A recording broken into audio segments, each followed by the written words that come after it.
Hey guys, it's Dan with Avantnovis. Discovered a couple things. Discovered a couple things.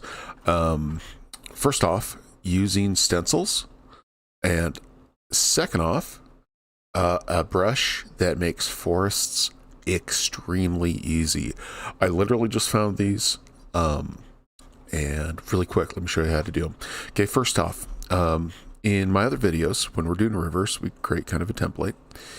And I found something a lot easier. Sometimes doing forests, as you're running the forests to and fro, let's say I'm over in this area and I'm making forests, you see how that goes through a river, or I'm getting really crazy and creative, and oh, whoops, I went into a ocean or whatever. Okay, quick way to fix this. Go to the layer that you don't want anything on, and we're going to create a stencil from this. Okay, the stencil is going to lock out areas that have no data in it or like are transparent.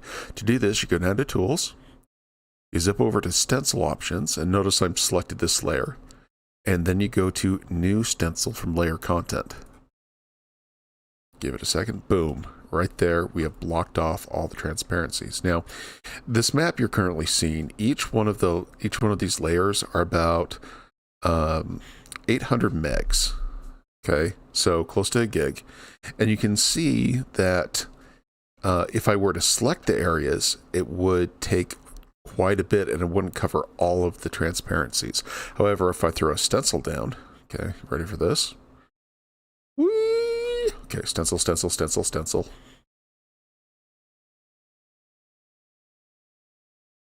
And it just it blocks off where that stencil is. Now, a couple things to remember though, if you're clicking on the stencil itself, you can move it, and that's no bueno. You don't want that, that's kind of bad. So we come back here, we just Control Z it, put it back in place. And once again, let's do that again for you. We're going to remove the stencil. All right, we're back here. We just move all this stuff off. Okay, so again, if we want a stencil of this area, we go to the layer we want, Tool. I'll find eventually Stencil. All right, New Stencil from the layer contents. Then I can go up here to this layer that I'm painting my forest on, and just gonna kind of go nuts without it messing up any of the layers and stuff like that. So I can quickly do forests or other shenanigans. We're going to remove the stencil. And there we go. Clear as a whistle. I'm excited about that. Okay, this is going to take a little time. Next thing I found, as this layer dies, so much for a quick tip. My bad. Let's just wait a second. I found a new brush, and I'm feeling like the designers of ZBrush, I mean not ZBrush, but ArtRage, put this in just for us. I can't believe I found it, and I'm kind of kicking myself not for finding it. Let me go ahead and show you how this works. Let's go ahead and just create a new layer here. All right, over in the custom brushes, and I'm going to explore these a little bit more. All right, it's this button right here. You click it, and then you go to, you have all these kind of things, and I've kind of used a couple of these in other artwork and stuff like that. There's some kind of cool brushes like ink smear. Let's see if I can bump that up to, like a rawr. Then it goes all, cool looking thing. Okay, whatever.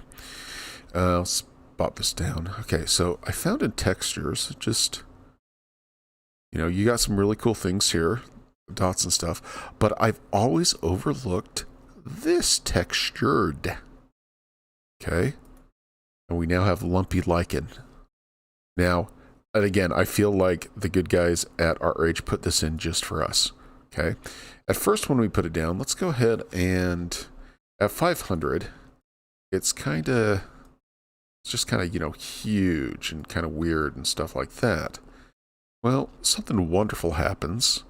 Well, I noticed really quick, if you notice, it actually comes out fully 3D. It's kind of like the glitter brush. And then I realized that it is a texture. So if we drop this down to, I don't know, like 10 or 20, and start making forests. Oh, let's put an additive. Blend, add, very important. It automatically gives me kind of a random cool little forest effect that I've always wanted, and I've always tried to recreate in all my stuff. And it stacks marvelously. And then block transparency, and if I want to adjust a color, that's really easy. Gives a little bit of highlight that I haven't been able to do before. And boom, we have an instant forest there. So in practice, let's go ahead and, oops, I Control Z a little too far there. In practice of this, it is an instant forest. And again, to get there, you go to this button. Go to textured, lumpy lichen. Put it down to 10, 20, something like that. Another kind of cool thing that we can find here, just to preview, is if you really want exact forests, powdery, bristles. These are really, really fun. I really like these. Splots and stuff like that. Kind of get that kind of cool. I'm going to explore some of these and see if they are, see if they can work for us a little. What they do. Just hit stuff, always hit stuff with hard texture. Why? Because it's hard texture. Well, that's kind of cool if we want to blend those in. Ooh, I just might have found something just then. Snazzy, snazzy, snazzy. Okay, again, quick tip. Quick review. If we want to put a stencil, we select the layer that we want to mask or hide the transparencies and affects all others. We go to stencil options. New stencil from content.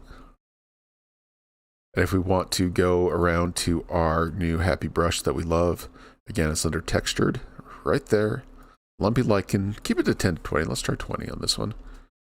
And then it saves us from ourselves if we're trying to do crazy shenanigans. But look at that. Forest, no overlap.